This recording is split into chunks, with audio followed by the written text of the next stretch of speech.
迎大家翻去慎思明辨 channel， 呢個 channel 將係分享一啲我對時聞時事嘅個人觀點嘅。嗱，今日想同大家討論一個近排比較熱門嘅話題，究竟美軍呢個轟炸伊朗呢個核設施係咪一次轟炸成功、任務失敗嘅一次事件呢？嗱，坦白講，對於一啲受侵嘅同埋呢個侵犯嘅咧，就真係個個講嘅。嗱，呢單新聞咧，我先至聲明，我冇乜個人立場嘅，我純粹用我嘅 common sense， 將近日發生嘅事咧，同大家講下我嘅睇法點解啫嚇。咁咧就呢單新聞咧就係2025年6月，即係較早時發生㗎啦嚇。咁美軍用 B2轟炸機轟炸呢個伊朗3個核設施嘅行動，呢次行動咧究竟係咪一次失敗行動咧嚇？就點解會有啲 KOL？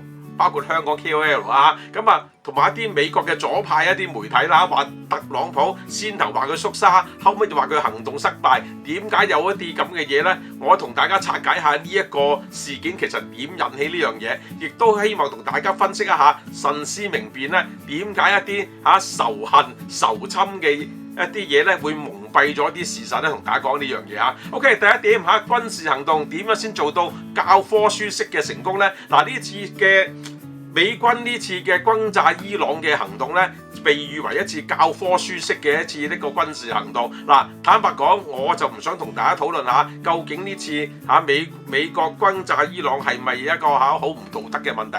咁偉大嘅嘢咧，另一條片講或者另外個話題講。今日純粹講呢單行動本身係成功抑或失敗咁解啫嚇。美國呢次咧係出咗7架 B2嘅隱形轟炸機 ，OK， 投入咗14支呢個MOB 嘅一個巨型嘅鑽地炸彈。呢種炸彈咧，當今世上係得美國擁有。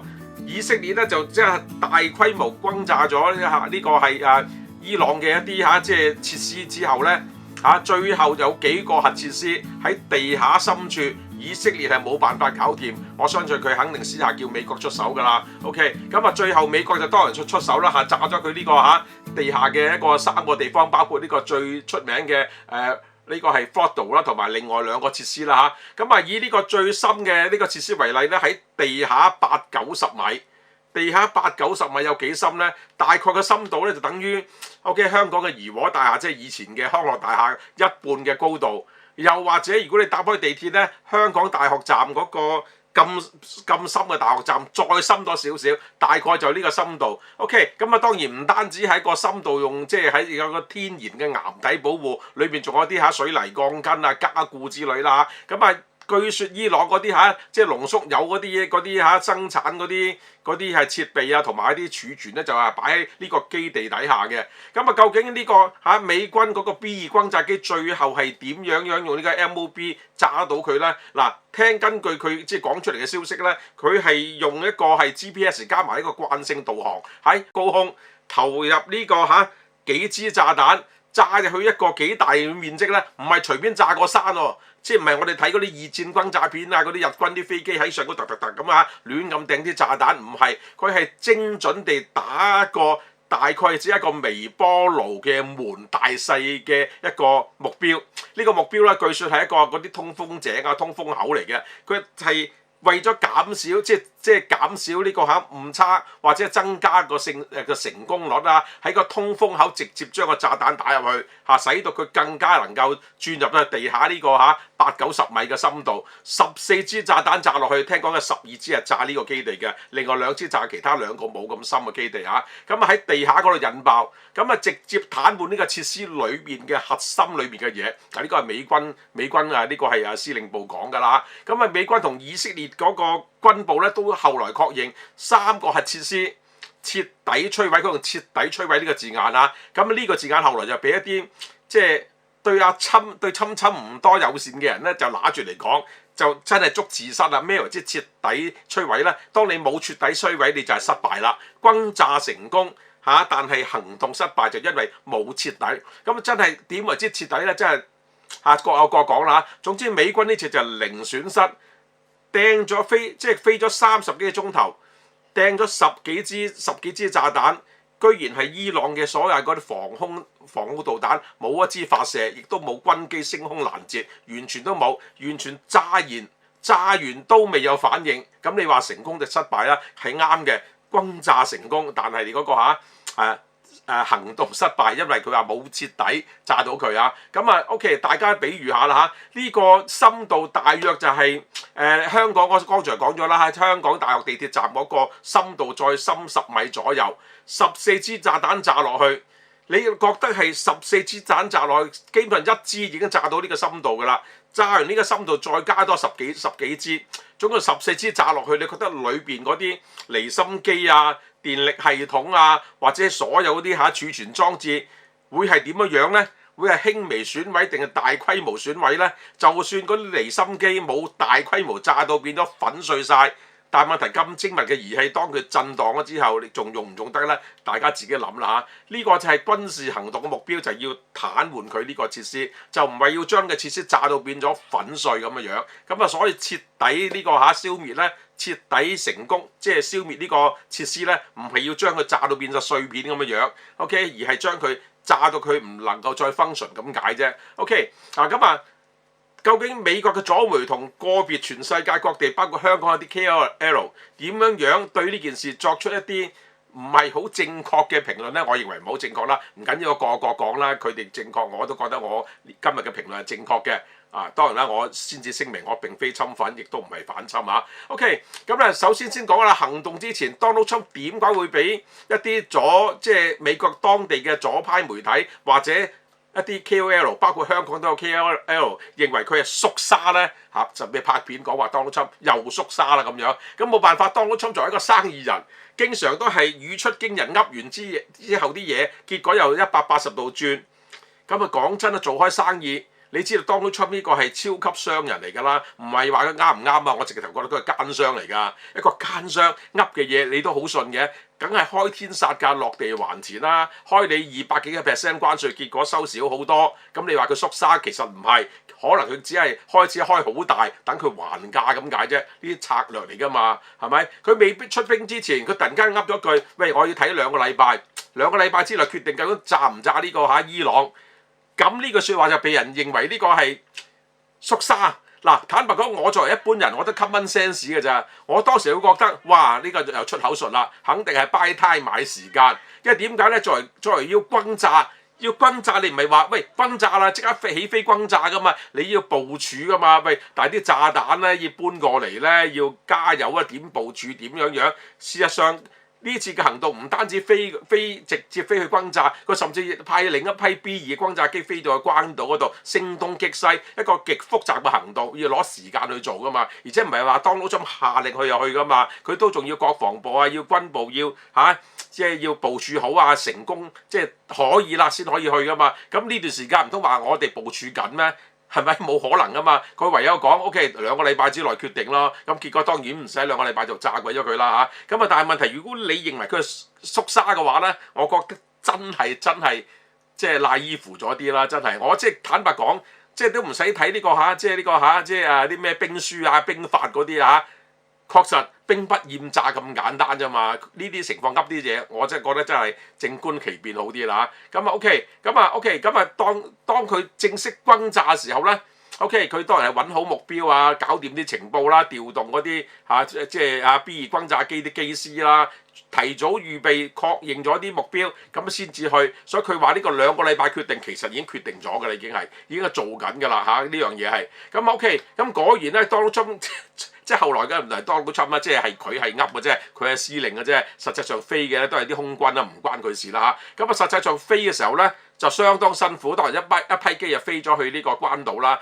另一批機正式轟炸一批機咧，聽講飛咗30幾個鐘頭喺高空嗰度，避開晒所有經過嘅地方嗰啲雷達啊監測，係全世界冇人知嘅，除咗軍方。聽講佢就算佢美國內部高層，只係得10個人知道呢單行動直到去伊朗嘅高空。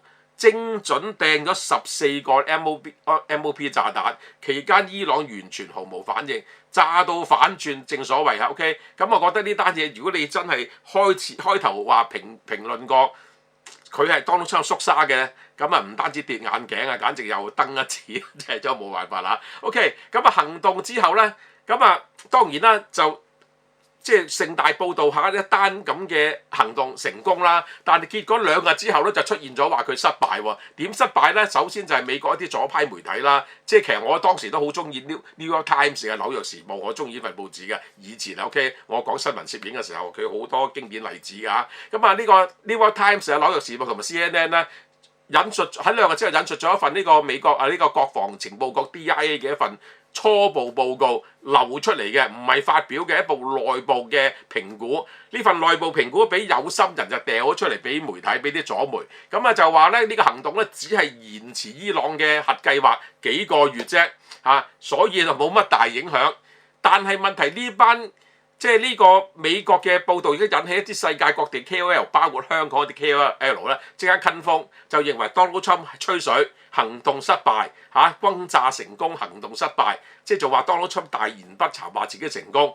但係問題你如果有心睇下，你睇下份報告，後來呢個國防部即係國防部長都開記者會講㗎啦，你睇真啲 DI 呢份嘢啦，佢哋都話呢份係極低信心嘅報告。點解咧？極初步嘅，只係一個初步嘅評估，唔係發表嘅，只係內部睇嘅啫，估下㗎咋。問心一句，伊朗就係美國嘅敵國，你啊炸完之後唔通你落去點調查點睇咩？你都要睇到時都要睇呢個伊朗自己公佈點受傷法，或者有冇啲國際組織可以去睇下啲核設施點樣，呢都等時間㗎嘛。2日之後一份極初步嘅報告，話到明低信心，咁你就拿嚟大做文章即係但係另一方面，美國都有啲官方嘅即係權威都講㗎 ，CIA 主任都講啦，佢話呢次係伊朗核計劃係嚴重受損。咁當然咧選擇性啦 ，DIA 嗰份。認為佢呢個即係幾個月就會復原㗎，正拿住正嘢，即刻話 Donald Trump 行動失敗。但 CIA 嗰份佢又唔講喎，話佢嚴重受創，你又唔信佢喎，信 DIA 唔信 CIA， 真係我覺得真係有趣啊！嗱 CIA 嗰份講明嘅要幾年先可以補充得翻嘅伊朗嗰方面咁另外美軍同以色列都根據啲衛星圖片。睇見嗰個山頭嗰個地方炸到爛晒，所有嘅嘢癱瘓晒，離心機啊肯定喺裏邊全部壞晒㗎啦，因為炸彈點炸法佢見嗰啲損傷，評估到裏邊大概受到幾多損壞㗎嘛，電力系統冇埋㗎啦，裏邊係咁究竟邊個講法有信心咧？即係可信啲咧？大家就真係自己分析啦。即係我坦白講，我就真係相信越咁強力嘅炸彈掉咗12支落去裏邊。真係冇理由，只係輕微損傷。坦白講即係我以前做出版嘅，用我熟悉嘅例子去講舉例同我舊底同我印刷啲印刷廠一場大火初去大吉利是舉例啫一場大火燒鬼咗間廠，啲印刷機都燒鬼爛晒。喺咁個情況底下，會唔會真係簡單到2-3個月、3幾個月就重新印刷咧？梗係冇可能啦！你當個環境啲設施炸到爛晒。點有可能係重新幾個月搞掂咧？真係立此存照，睇下伊朗有冇可能喺3個月之內重新呢個核計劃就係大家即係睇下啦呢部初步報告嘅極低信心㗎。問心一句即係唔係話你伊朗係咪可以再重新再做呢啲核計劃？問題係一個受制裁嘅國家，你點攞零件？點攞機器？點攞設施？全部有人睇住晒你。問題係第一樣嘢，你本身已經係困難嘅，你做呢樣嘢。第二樣嘢喺呢件事之前，以色列已經係對你嗰啲核專家已經係即係精準目標地已經解決咗佢哋㗎啦，已經係我唔評論呢單嘢啱唔啱，道唔道德事實上做咗呢樣嘢，人又冇，機器又冇，喺咁個情況底下，你係咪可以再做呢？我就算你再做，好明顯以色列同美國都下咗一個明確嘅決心，唔俾佢做核武器。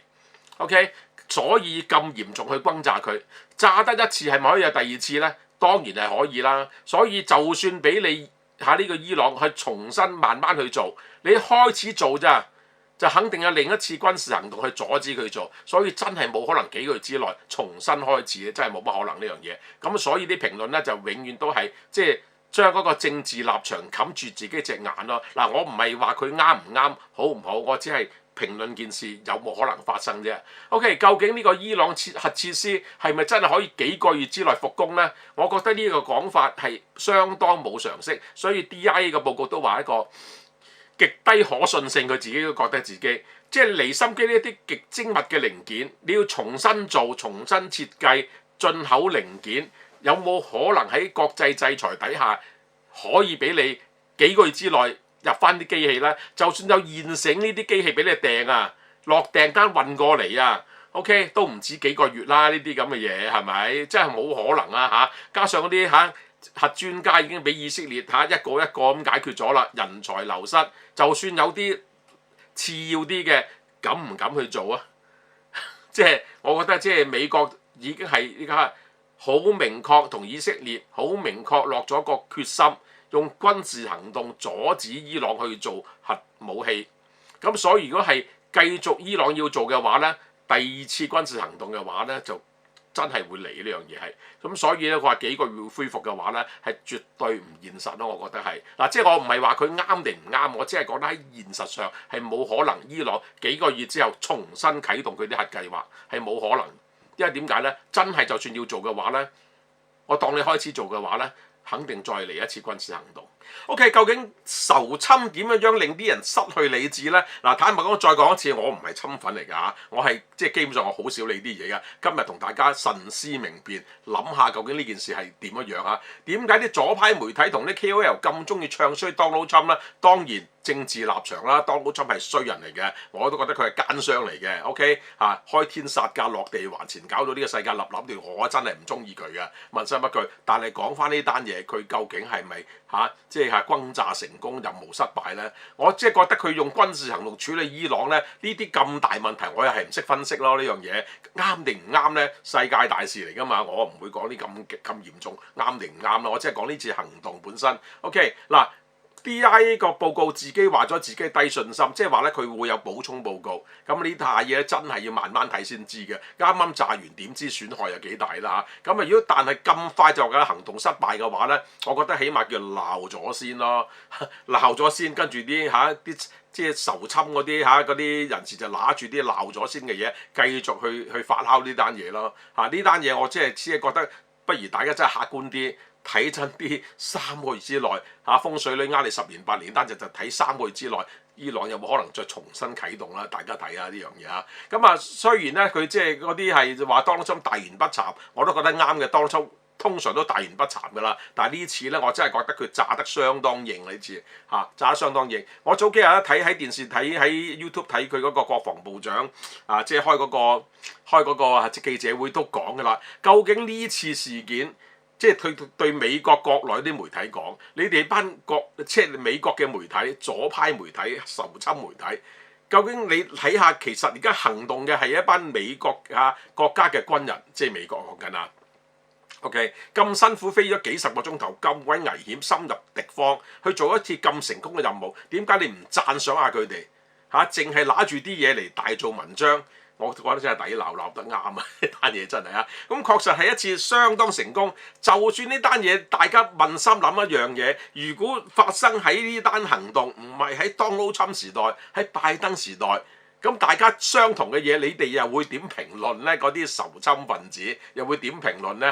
咁呢次係咪真係好失敗嘅行動呢？即係諗下，坦白講，冇人話過要轟炸行動，要將伊朗嘅核設施全部變咗粉碎，係冇講過呢樣嘢目標唔係要一夜之間要伊朗放棄所有核計劃，係令到佢唔可以再做，或者係嚴重拖慢佢咁解，毀滅啲硬件拖慢進度。美國毀滅硬件咋毀滅人才啦係以色列做嘅呢樣嘢另一個國家做嘅咁美國同以色列都講咗㗎啦，你再咁搞，佢哋會再炸。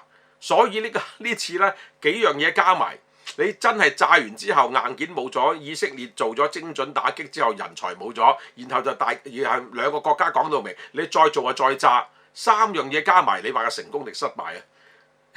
你真係唔可以用一次嘅轟炸冇粉碎晒啲嘢伊朗冇宣稱出嚟投降，話我以後唔做核設施啦，你就話佢失敗，係冇可能做呢樣嘢。大家攞啲時間去睇呢樣嘢總之咧就基本上咧就美軍係零損失，而做到呢個效果。咁大家放長雙眼攞時間去睇，我覺得係。總之咧，我覺得始終係咧呢個世界咧有侵粉好勇 Donald Trump 我唔係啊，有啲仇侵就好憎 Donald Trump，無論你係擁侵或者係仇侵都好啦，千祈唔好拿住一啲嘢，淨係自己睇到自己喜歡嘅嘢就大做文章。你試下睇下事實，呢次行動確實係一次教科書式嘅一次軍事行動，精準打擊嚇，絕對係成功轟炸。任務係咪失敗呢？唔係而家講嘅。俾時間去睇，俾時間去睇，我覺得真係嚇。咁所以咧，我即係基本上用 common sense 去睇咧，就算俾時間就睇3個月、睇半年，伊朗都唔能夠重新啟動佢啲核計劃，係冇可能做到呢樣嘢。雖然佢出咗條片摸下個核彈，類似核彈嘅嘢，佢唔摸核彈咧。Donald Trump 咧就未必有下定決心炸佢，亦都係因為佢出咗呢條片，話真係禮嘅喎咁樣，咪炸鬼你咯！所以呢個世界真係唔應該做啲嘢就唔應該做啊！真係啊！所以咧就呢個係絕對係一個偽議題。究竟呢次係轟炸係咪一次失敗行動咧？偽議題嚟嘅，因為佢已經承認咗係成功轟炸。至於係咪失敗，唔係而家咁短時間講得到嘅呢樣嘢，絕對唔係嘅。所以做人嘅嘢，我就係呢個 channel 嘅原則，慎思明辨，睇清楚事實。OK， 自己用獨立思考去分析。OK， 下一集再同大家分析另一啲我對時聞時事嘅睇法。記得 like、share 同 subscribe 我嘅 channel。OK，拜拜。